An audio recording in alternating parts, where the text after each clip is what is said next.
Así era la escalofriante vida de un samurái en el Japón antiguo, en el periodo Sengoku. Para demostrar que estaba listo, un niño de 12 años tenía que agarrar un hierro al rojo vivo, sin mostrar dolor. Si fallaba, jamás sería samurái. Los samuráis exterminaban familias enteras, incluyendo niños y ancianos, solo para evitar futuras venganzas. Así lo hizo el señor feudal Oda Nobunaga en 1573, cuando ordenó a sus samuráis la extinción del clan Asai y del clan Asakura, incluyendo la familia. Nobunaga también mató a su hermano menor Nobuyuki en la lucha por el poder. Tiende a pensarse que los samuráis eran letales, disciplinados, leales y no muy numerosos. Los 3 primeros atributos son ciertos, pero el cuarto es discutible. Durante el periodo Sengoku, el de mayor conflictividad social en Japón, se estima que en el archipiélago asiático de más de 14.000 islas había al menos unos 500.000 samuráis. Aún así, formaron una clase social privilegiada que tenía derecho legal a matar a un hombre corriente, cuando consideraban que éste le había infligido una ofensa. Eran también los únicos autorizados a portar la katana, la espada larga japonesa. Pero incluso los samuráis no eran invencibles, y los mongoles les propinaron una humillación al no respetar los códigos japoneses de combate en 1274. Y si los herederos de Genghis Khan no conquistaron Japón, fue quizá porque el kamikaze, un viento divino, destruyó su flota. De paso, los mongoles les enseñaron a los japoneses algunos inventos que desconocían por su deliberado aislamiento, incluyendo la pólvora. Las onna bukeisha eran el equivalente femenino de los samuráis. ¿Cómo era el entrenamiento a los niños de 5 años para convertirse en samuráis? ¿Qué armas usaban y cómo era su armadura? ¿Cómo era la vida durante el periodo Sengoku? ¿Quién fue Tokugawa Ieyasu? ¿Qué comía un samurái y qué religión profesaban? ¿Cómo era su vida en tiempo de paz? ¿Por qué desaparecieron? Antes de meternos a fondo, no olvides suscribirte a nuestro canal y activar las notificaciones para mantenerte al día con nuestras actualizaciones.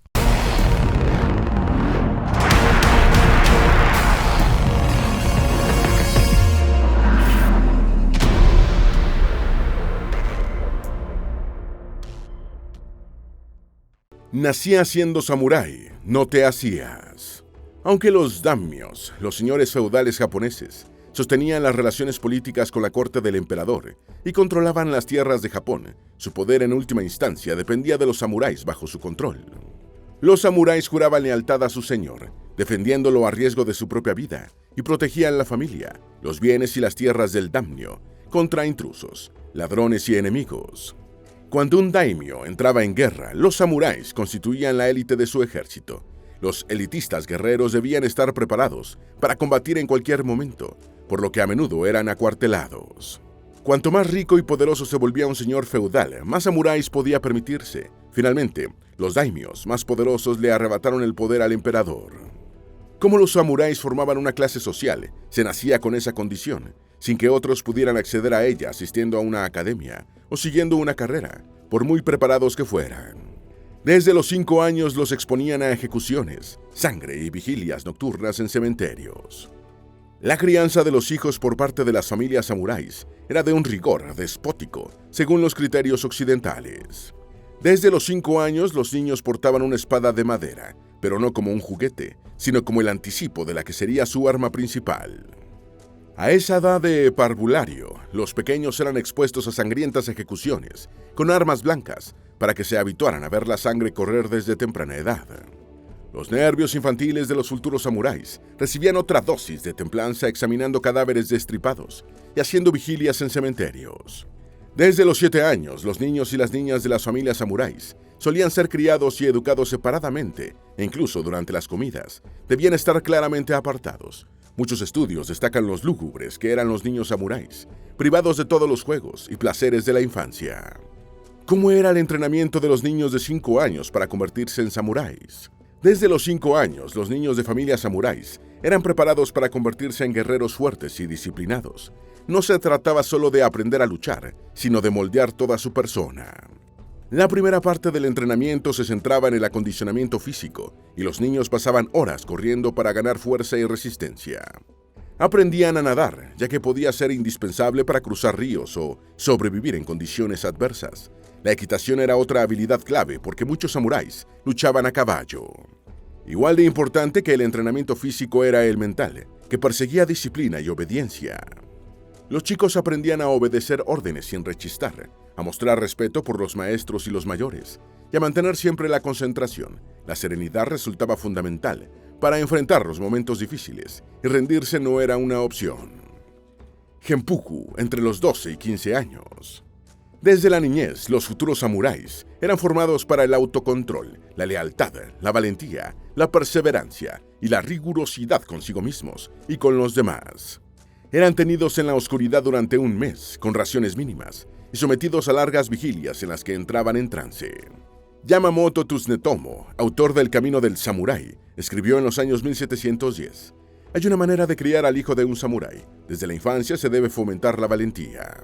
A los niños destinados a samuráis se les inculcaba que debían estar dispuestos a morir de agotamiento para cumplir con sus deberes, y la ceremonia de mayoría de edad, o genpuku, lo ilustraba. Aunque la mayoría de edad no estaba claramente definida en el Bushido, el código de los samuráis, los chicos se sometían a la ceremonia entre los 12 y 15 años, momento en el que se les asignaba un nuevo nombre de adulto. El joven debía agarrar hierro al rojo vivo sin sentir dolor. El genpuku era uno de los momentos más importantes en la vida de un samurái y solía celebrarse por la noche en un santuario sintoísta o budista, donde un patriarca o invitado de honor, a menudo un señor, declaraba al joven igual entre iguales entre los samuráis. Por primera vez, su cabello era peinado a la manera samurái, lo que junto con el blandido de 2 espadas, indicaba que un aspirante ya pertenecía al selecto grupo de guerreros. A fin de determinar si el chico estaba preparado para convertirse en samurái, el genpuku era precedido por un largo periodo de entrenamiento y pruebas físicas y de carácter que incluían una buena esgrima y destreza con las armas, habilidades de combate cuerpo a cuerpo y la capacidad de tolerar el dolor, incluyendo agarrar un hierro al rojo vivo, manteniendo la compostura. A los 12 años ya iban a la guerra. Yamamoto Tsunemoto escribió en El Camino del Samurái: incluso cuando los niños de su familia eran muy pequeños, Yamamoto Jin-eomon se acercaba y les decía: «Crece y sé de gran ayuda a tu amo». Dijo: «Es bueno respirar estas cosas en sus oídos incluso cuando son demasiado pequeños para entender». A los 12 años, el hijo de un samurái ya acompañaba a su padre en campañas militares. Tras la muerte del padre, el hijo mayor asumía el cargo de jefe de la familia, aunque siguiera siendo un niño patrocinado por los miembros mayores del clan. La lealtad al soberano era la máxima virtud, y en los no pocos conflictos entre el deber y el amor, el primero siempre ganaba. La relación entre padres e hijos varones tenía prioridad sobre los demás lazos familiares. Según la ley, un hijo tenía una deuda irredimible con su padre, y la mayoría de las felicitaciones por los cumpleaños de los chicos las recibía el papá. Para evitar venganzas, los enemigos se exterminaban completos, incluyendo niños y ancianos. La clase samurái tenía una manera brutal de evitar venganzas. Todos los miembros de una familia o un clan enemigo eran exterminados, incluyendo niños, mujeres y ancianos. Cada samurái formaba parte de un clan al que juraban lealtad. Esta organización propició una tradición de sangrientas vendetas. Cada miembro de un clan rival debía ser eliminado porque, si había supervivientes, seguramente buscarían venganza tarde o temprano. Así que las familias y los clanes samuráis se aniquilaban entre sí. En la familia Abe, Mori Ogai relata una historia de 1641. Los Abe recibieron noticias sobre el asalto que se avecinaba poco antes de que comenzara. Primero pusieron orden en la mansión y quemaron toda la basura. Luego se reunieron para el banquete de despedida, todos jóvenes y viejos. Después de eso, los ancianos y las mujeres se autoinfringieron la muerte, mientras que los bebés fueron masacrados uno a uno. Se excavó un gran pozo en el jardín para enterrar a los muertos. Solo quedaban hombres jóvenes y sanos. Toda la familia Abe fue exterminada. ¿Cómo era el entrenamiento de un samurái? El entrenamiento de un samurái comenzaba en la niñez y se extendía a lo largo de la adolescencia, hasta convertirse en un guerrero reconocido. Sin embargo, el adiestramiento realmente nunca terminaba, ya que los samuráis operaban bajo el principio del mejoramiento continuo. Lo primero era desarrollar una resistencia física y mental capaz de superar los peores desafíos. La lucha cuerpo a cuerpo y los combates con espadas eran entrenados por años. Hasta el siglo XVI, el arco y la flecha constituían un arma que debía ser dominada. Las armas principales de los samuráis eran 2 espadas, una corta o wakizashi y una larga o katana. La más famosa en Occidente es la katana, que en Japón solo portaban los samuráis, estando prohibido su uso para las demás personas. El entrenamiento con las armas blancas era prioritario y ningún candidato accedía a la hermandad sin tener una excelente destreza en su uso. Bujutsu. Bujutsu es el nombre que reciben las escuelas de artes marciales japonesas, a las que acudían las personas para aprender a defenderse y mejorar su posición dentro de su grupo social. En el Japón feudal era crucial saber defenderse personalmente, y a menudo la supervivencia dependía de la habilidad para enfrentar a un adversario. El adiestramiento de los japoneses podía realizarse en escuelas especializadas en el manejo de un solo tipo de arma, como el arco, la lanza o el sable, o ser más genérica, comprendiendo toda una formación, útil tanto en la vida militar como en la civil. Muchas personas, al tener prohibido portar determinadas armas, aprendían a luchar cuerpo a cuerpo como recurso de supervivencia. Estos métodos se fueron perfeccionando a través de diferentes maestros, y sus escuelas se perpetuaron bajo el nombre genérico de Bujutsu. Las artes marciales formaban parte del entrenamiento de los samuráis. ¿Qué era el Bushido? Bushido es un término ampliamente utilizado para designar el código de honor de los samuráis, relacionado con su estilo de vida, comportamiento y actitudes. Sus orígenes se remontan a la época del shogunato Kamakura, entre 1185 y 1333, pero se formalizó en el periodo Edo, que transcurrió desde 1603 hasta 1868. Existen varias versiones de Bushido que evolucionaron a lo largo de la historia. Las formas contemporáneas todavía están integradas a la organización social y económica de Japón. La palabra Bushido también pasó a designar todos los códigos, filosofías, principios y prácticas de la cultura samurái. El término ha sido considerado vagamente análogo al concepto occidental de caballerosidad, aunque con importantes diferencias. Si bien la palabra Bushido era rara vez utilizada en la literatura premoderna japonesa, existe coincidencia sobre la existencia del código de honor. ¿Qué armas usaba un samurái? Durante el Japón medieval, que se extendió hasta el siglo XVII, aparte de sus habilidades marciales, los samuráis combatían a caballo usando principalmente arcos, pero también una espada larga y curva, conocida como katana, para luchas de cercanía. Disponían además de una espada más corta. Un decreto del gobernante Hideyoshi en 1588 estableció que únicamente los samuráis podían portar 2 espadas, lo que otorgó a estos guerreros un importante símbolo de estatus. Los samuráis también dominaban artes marciales, de las cuales hubo hasta 18 durante el periodo Edo, aunque las habilidades más valoradas por largo tiempo fueron la equitación, el tiro con arco y la esgrima. Desde el siglo XVII, la espada larga sustituyó al arco como el arma samurái por excelencia, en parte gracias a que era más costosa y exclusiva. Durante un tiempo, ambas armas encarnaron el ideal de un samurái. ¿Cómo era la armadura de un samurái? Con base en el hallazgo de corazas y cascos en tumbas, los investigadores coinciden en que la armadura japonesa apareció por primera vez en el siglo IV, antes de los samuráis. Después del siglo X, cuando surgieron los primeros samuráis durante el periodo Heian, apareció también la primera armadura que utilizaron estos guerreros en Japón. La antigua coraza japonesa evolucionó hacia el estilo del chaleco que llevaban los samuráis, con el uso de correas de cuero y laca para impermeabilizar la pieza protectora. También se utilizaban escamas de cuero o metálicas para construir la armadura samurái, así como encajes de seda para conectarlas. En el siglo XVI, el llamado comercio de Nanban abrió un boquete en el aislacionismo japonés, y llegaron los mosquetes de mecha al archipiélago, lo que obligó a diseñar una armadura más protectora para los samuráis, apareciendo el Gusoku. Tsukihiri y el incidente en 1696. Tsukihiri, que significa matar en una encrucijada, es una palabra japonesa utilizada para designar la práctica en la que un samurái, tras desarrollar un nuevo estilo de lucha con la espada o recibir una nueva katana, la ponía a prueba asesinando a una persona indefensa, usualmente un transeúnte escogido al azar por la noche. Los samuráis que se afirma que practicaban el Tsukihiri también recibían ese nombre. En 1696, un hombre llamado Sano Hirosaemon sufrió un ataque psicótico y asesinó a decenas de prostitutas con una katana en el Yoshiwara, el barrio rojo de Edo, la actual Tokio. A pesar de ser un hombre rico, fue condenado a muerte y ejecutado. Hacia el final del periodo Edo, Motoyoshi Kanaya, discípulo del maestro en artes marciales Kikosuke Totsuka, supo que una banda de criminales practicaba el Tsukihiri en el puente Akabenebashi, en Shiba. Una noche llegó antes, se escondió y cuando llegó la banda, los mató a todos. Kirisute Gomen. Kirisute Gomen es una frase japonesa que designa a la tradición feudal japonesa que daba derecho legal a los samurái a golpear e incluso asesinar con su espada a cualquier persona de baja clase social que estimara que lo había ofendido de palabra o hecho. Esta prerrogativa fue abolida por el gobierno imperial japonés en 1876, durante la restauración Meiji, cuando la clase samurái fue privada de sus derechos.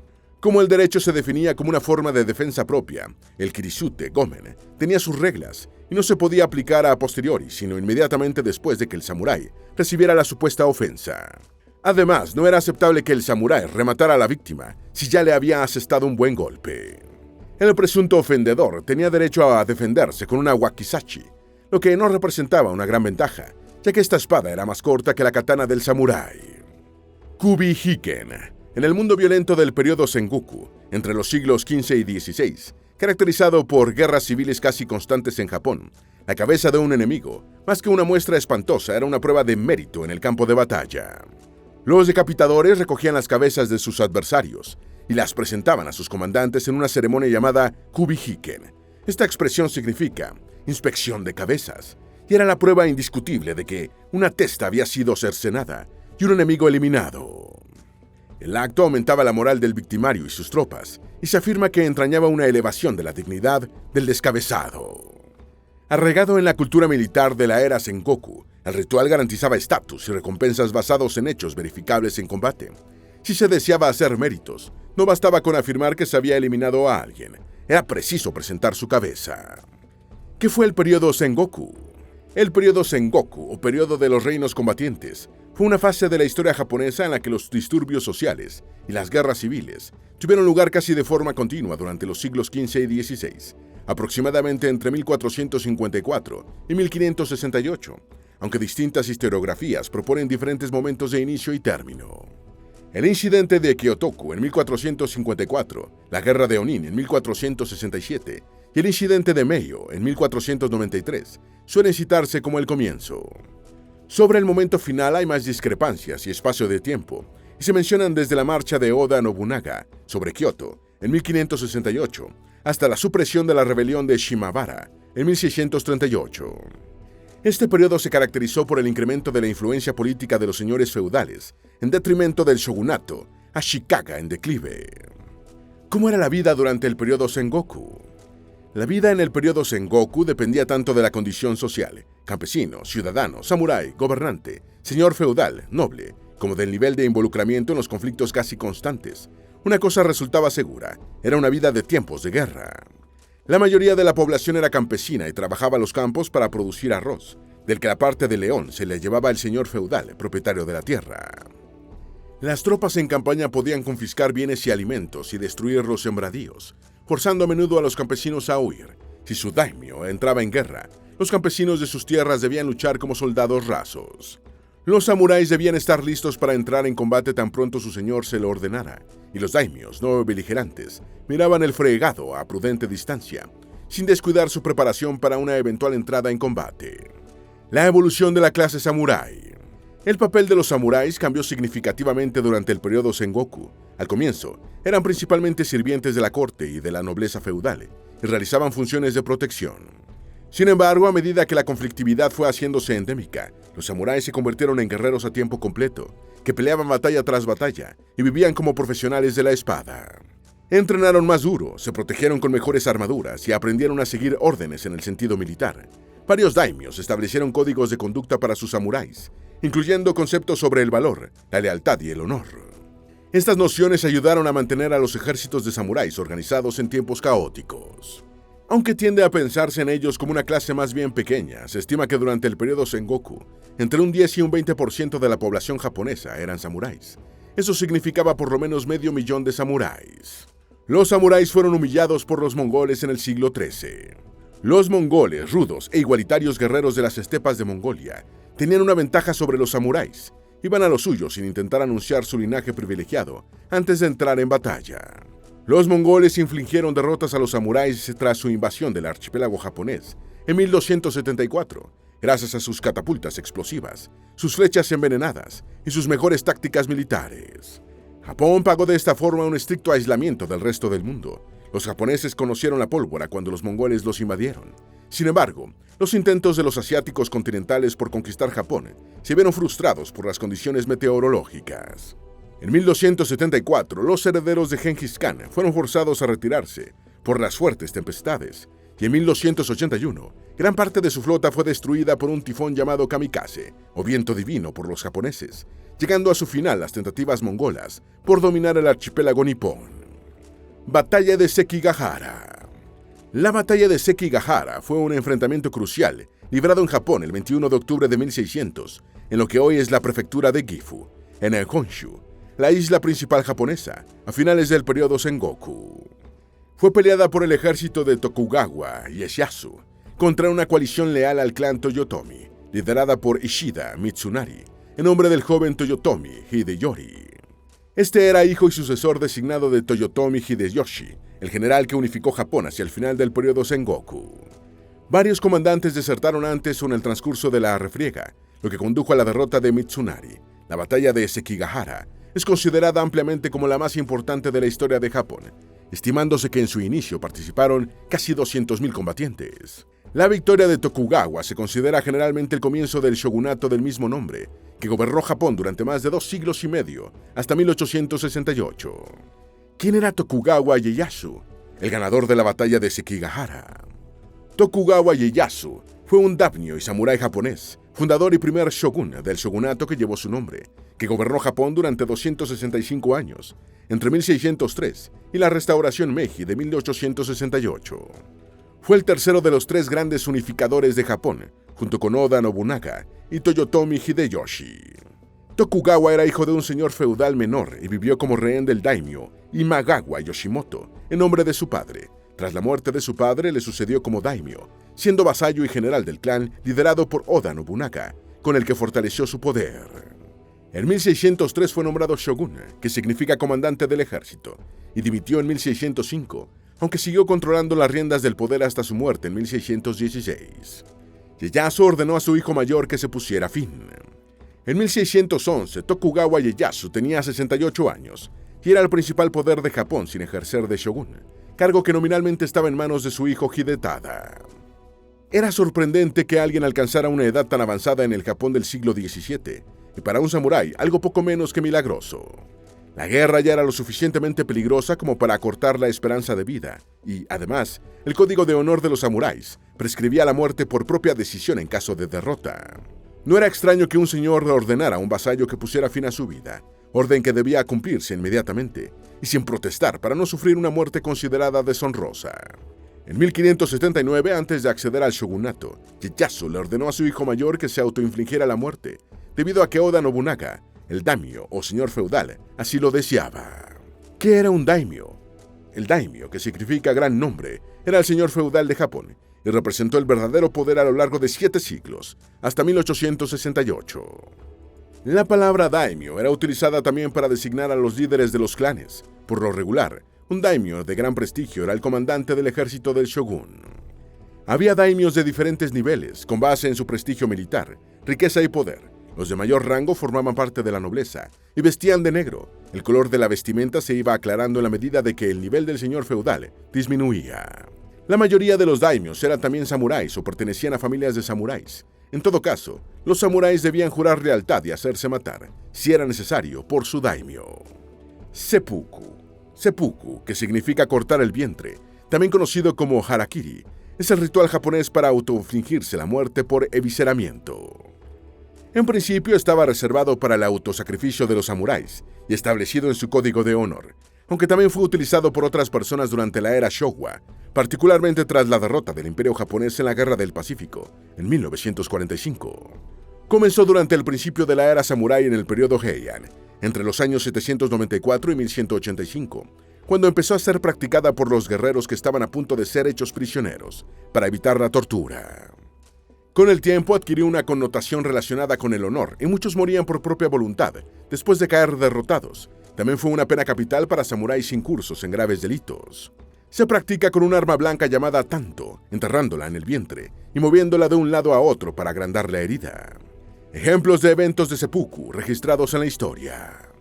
No existen registros sobre cuántas personas se han hecho el harakiri en Japón, pero se cree que han sido cientos y no miles. En 1868, 11 marineros de un barco francés fueron asesinados por samuráis en un confuso incidente que motivó una airada protesta de Francia. El gobierno japonés condenó a los samuráis a hacerse el seppuku y el capitán del barco, Abel Nicolas Vergace, decidió presenciar las autoinmolaciones. El oficial francés se conmocionó tanto con los harakiris que pidió un indulto y 9 samuráis salvaron la vida. Bertrand Freeman Mitford, embajador británico en Japón en los años 1860, escribió: en septiembre de 1868, un hombre acudió a rezar ante la tumba de Oishi Shikara. Tras terminar sus oraciones, realizó deliberadamente harakiri y al no ser mortal la herida en el vientre, se despachó cortándose la garganta. Shikara fue uno de los 47 Ronin. Hunshi, los samurái. Hunshi, que equivale a siguiendo al señor en la muerte, era el acto medieval japonés de los vasallos de inmolarse tras el fallecimiento de su daimyo o su soberano. Era más frecuente cuando el señor moría en el campo de batalla o haciéndose el seppuku.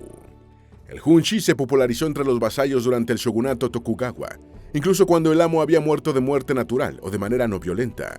La cantidad de muertes que seguían al del líder dependía de su forma de morir, de su importancia y de la estima que le tenían sus sirvientes. Fue prohibido por decreto en el siglo VII, pero continuó practicándose, otra evidencia del poder de los daimyos.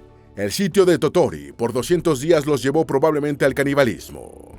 En 1581, el castillo de Tottori, en el oeste de la isla Honshu, fue sitiado por el ejército de Oda Nobunaga en sus esfuerzos por unificar Japón bajo un solo gobierno. Los sitiadores estaban al mando del daimyo y samurái Hashiba Hideyoshi, y los asediados eran miembros de una guarnición del clan Mori. Durante el sitio, que duró 200 días, se registraron episodios de consumo de carne humana. La táctica de hambre surtió efecto, y el asedio terminó cuando Kigawa Tsuneye se inmoló para detener el canibalismo entre sus hombres. El castillo de Tottori era una fortaleza clave para la defensa del clan Mori de sus territorios interiores, frente a los avances de las fuerzas de Nobunaga. ¿Qué era un Ronin? En el Japón feudal y hasta el periodo moderno temprano, Ronin era sinónimo de vagabundo u hombre errante, aunque su significado literal es persona desatada. El término era aplicado a los samuráis sin amo, que habían cortado los lazos con sus familias, señores y clanes. Un samurái se convertía en Ronin tras perder el favor de su señor, o después de la muerte de éste. En el Japón moderno, la palabra suele utilizarse para referirse a un asalariado que ha perdido el empleo, y a un graduado de secundaria que espera su admisión en la universidad. Se esperaba que los samuráis hicieran el harakiri tras la muerte de su señor, y los que elegían seguir vivos eran llamados despectivamente Ronin. Los 47 Ronin. Los 47 Ronin es un episodio histórico japonés de comienzos del siglo XVIII, en el que una banda de samuráis sin amo vengó la muerte de su señor, y después 46 de ellos hicieron el harakiri. Todo comenzó cuando Asano Naganori, daimyo de los 47 samuráis, fue condenado a hacerse el seppuku tras agredir a Kira Yoshinaka, un maestro de ceremonias de la corte. Después de la muerte ritual de su amo, los samuráis convertidos en Ronin pasaron 2 años planificando y organizando su venganza, hasta que el 30 de enero de 1703 entraron en la mansión de Kira y lo decapitaron. 46 Ronin iban a ser ejecutados, pero la presión de la opinión pública consiguió que se les permitiera una muerte autoinfligida honorable. El único Ronin superviviente que resultó indultado fue Terasaka Hisheimon, quien había sido enviado por sus compañeros a difundir la noticia de la venganza. ¿Qué comía un samurái?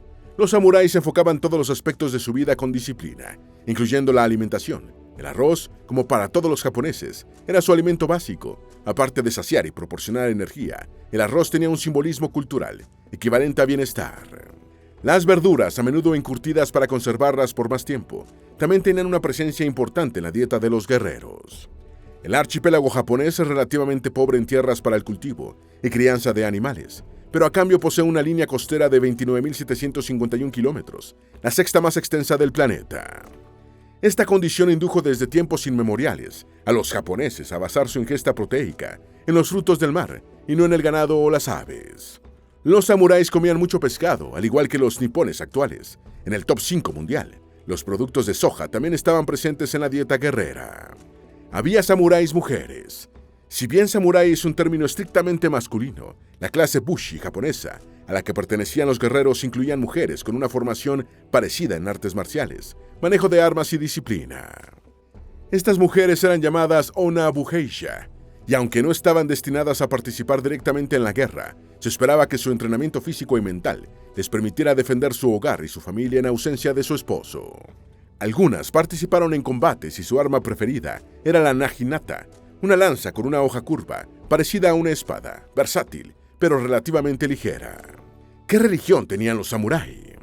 En el Japón feudal, en general, la clase aristocrática, la sacerdotal y la de los samuráis tenía una alta tasa de alfabetización. Las ideas del budismo, el confucianismo, el zen y en menor medida el sintoísmo influyeron en la cultura y religiosidad de los guerreros. La meditación zen era una práctica importante por su contribución a la calma mental. El confucianismo enfatizó el rasgo de la lealtad a su daimyo. Los conceptos budistas de la reencarnación y el renacimiento llevaron a muchos samuráis a abandonar los derramamientos de sangre innecesarios y la tortura. Algunos incluso dejaron su vida violenta de samuráis y se convirtieron en monjes budistas, tras llegar al convencimiento de que el asesinato resultaba infructuoso. ¿Qué hacían los samuráis en tiempos de paz?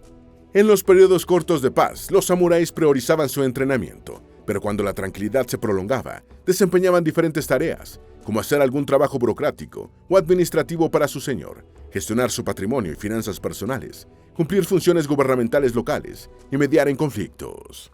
Los más preocupados por el intelecto leían a los autores relacionados con su filosofía de vida, se interesaban por la poesía o escribían. Algunos samuráis fueron consumados calígrafos. Los samuráis de vena musical tocaban el shakuhachi, o flauta de bambú, el koto, un tipo de cítara, otros hacían teatro Noh. Estas actividades del intelecto y el espíritu podían servirles de palanca para ascender en el respeto y la escala social. ¿Cómo eran los matrimonios de los samuráis? Los samuráis de cierto nivel solían casarse con mujeres de su misma clase social, matrimonios que a menudo eran concertados por una persona de rango similar o superior. Los guerreros de rango bajo podían casarse con plebeyas. En estos enlaces, la mujer aportaba una dote que se utilizaba para establecer el nuevo hogar de la pareja. Un samurái podría tomar concubinas, pero sus antecedentes eran comprobados por colegas de mayor rango. En muchos casos, tomar una concubina suponía una relación tan estable como un matrimonio. Aunque se ven en la ficción, los secuestros de mujeres habrían sido vergonzosos o criminales. El diseño de los castillos de los samuráis. Los castillos que servían de cuarteles samuráis eran diseñados para impedir el acceso de intrusos y resistir prolongados asedios. Los daimios, dueños de grandes extensiones de tierras, solían construir estas fortalezas en los lugares que resultaran más difíciles de atacar, usualmente en un punto elevado que permitiera amplios horizontes. Durante el periodo Edo, que supuso 265 años de paz y estabilidad en Japón, muchos daimios construyeron castillos en lugares más bajos, más fáciles de acceder y más adecuados para representar el poder del señor feudal. ¿Por qué desaparecieron los samuráis? A mediados del siglo XIX, el aislado Japón vivía en la era preindustrial y no era rival militar para ninguna potencia occidental, ni los samuráis podían rivalizar en armamento con los soldados de Occidente. En 1853, el gobierno de los Estados Unidos envió a Japón el comodoro Matthew C. Perry al frente de una flota para forzar al shogunato a abrirse al comercio internacional. Al shogun no le quedó más remedio que ceder, lo que marcó el comienzo del fin de la era de los samuráis. Esperamos que este video te haya sido útil. Si tienes algo que agregar, por favor, compártelo con nosotros en la sección de comentarios. Dale me gusta a este video y envíale el enlace a tus familiares y a tus mejores amigos, para que también sepan más sobre cómo era la escalofriante vida de un samurái en el Japón antiguo. Si eres nuevo en nuestro canal, no olvides suscribirte. No se te olvide seguirnos en todas nuestras redes sociales, que van a estar aquí abajo en la descripción. Recuerda, un pueblo que no conoce su historia está condenado a repetirla.